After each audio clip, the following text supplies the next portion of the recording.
What is going on? Welcome back to Trending Stocks. Today I want to talk to you about Virgin Galactic, ticker is SPCE. Tomorrow is their earnings. So I want to break it down, what to expect coming from their earnings and what other points to know behind the scenes that's occurring. So I'm going to go over all the stuff you need to know. Make sure you guys hit that thumbs up and subscribe. I always greatly appreciate that. And without further ado, let's get right to it.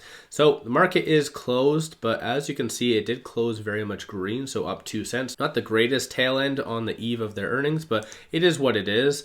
As far as what did happen on the intraday though, you can see it's been holding some pretty good support. First thing, it did want to partially break out, but not enough momentum behind the scenes. But generally speaking, as you can tell, momentum number of retail investors have just been getting out. So I think this kind of goes why there's not much momentum behind the scenes. Stochastic is currently at 45, and that can be considered fairly neutral, so it's not really overbought, not really oversold. So it's weird to see a good spec play such as Virgin Galactic not getting this massive FOMO leading into the earnings. So I don't know, that might be a good thing, bad thing. I'll leave it up to you guys to determine. But when it comes down to the earnings, it is going to be tomorrow after hours, so 4 o'clock Central Time. And so while I am on Interactive Brokers, I'll quickly go over some of the expectations for the earnings. So in case you guys haven't participated, there's several different things earnings do really show and investors care about: earnings per share, revenue, and future guidance. So when it comes down to, for instance, their earnings per share, there is roughly about 11 analysts giving estimates on that. The average and consensus is negative 52 cents.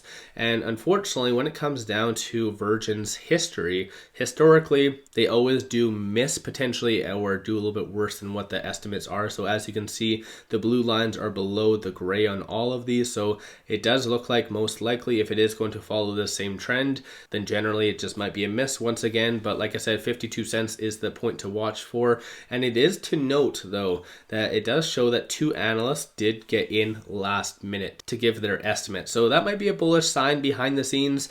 And like I said, so earnings per share and revenue are things that you need to watch for. Of course, Q2 of 2023 and onwards, this is where you see a huge ramp up in actual revenue. But as far as the Q4, it's only estimated to be $370,000 for revenue, and that's based on 9 analysts. So of course, once again, let me know your thoughts on that.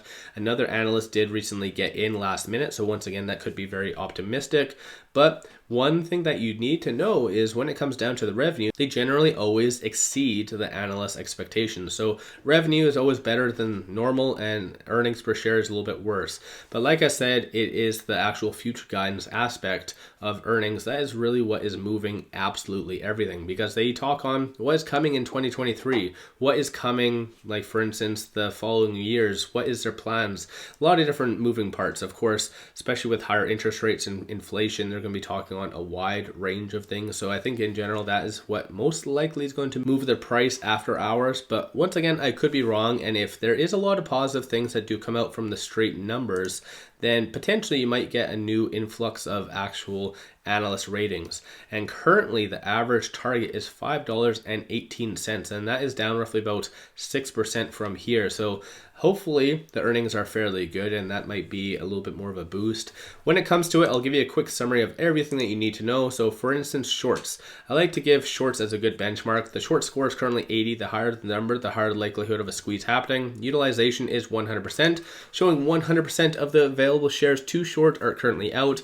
Shorts did in fact increase 762,000 shares, bringing the grand total to 52.3 million shares being shorted, which in general is fairly high. 23.46% is the short interest, which is a percentage of the free float, and cost to borrow is just pennies. So the average is 2.08. So once again, it is what it is.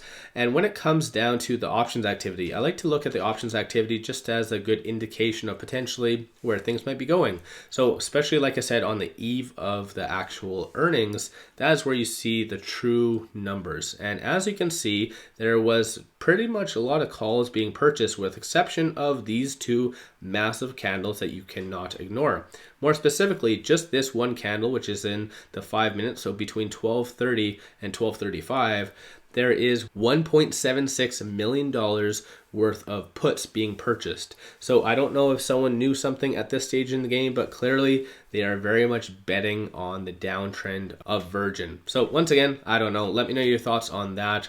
Technicals though, it's not looking hypothetically the best, and what I mean by that is right here. So it did fail once again to transition from the lower to the higher percentile of the Bollinger Band. So if you do couple that with, for instance, shorts increasing their position and also this, that might be a very good indication that people are assuming it's bearish. So again, I could be completely wrong. I am not a financial advisor, so you do your own due diligence at the end of the day.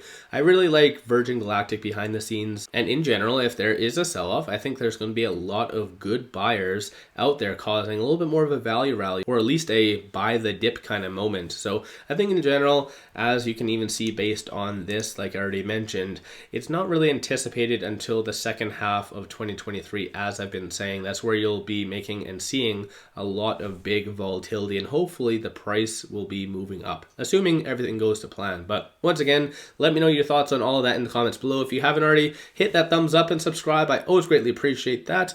And without further ado, I appreciate you guys watching. Let's all make a lot of money on Virgin Galactic.